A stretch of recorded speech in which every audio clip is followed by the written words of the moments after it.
هیچکی دهه 80 ها رو درک نمیکنه. هیچ کس به خودش زحمت نمیده 1 دقیقه پای حرف این بچه‌ها بشینه ببینه حرفشون چیه، دردشون کجاست. از پدر و مادر گرفته تا مدرسه و دانشگاه و جامعه همه گارد گرفتن روی این نسل.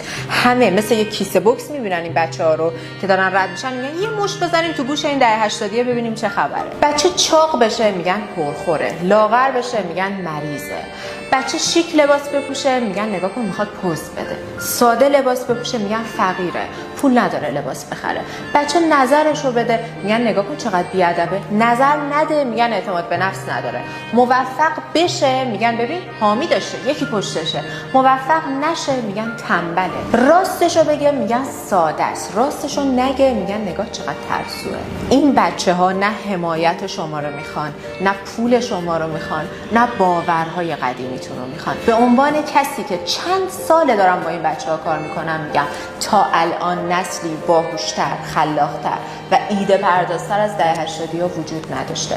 کافیه یکم بهشون فضا بدید و به عقایدشون احترام بذارید.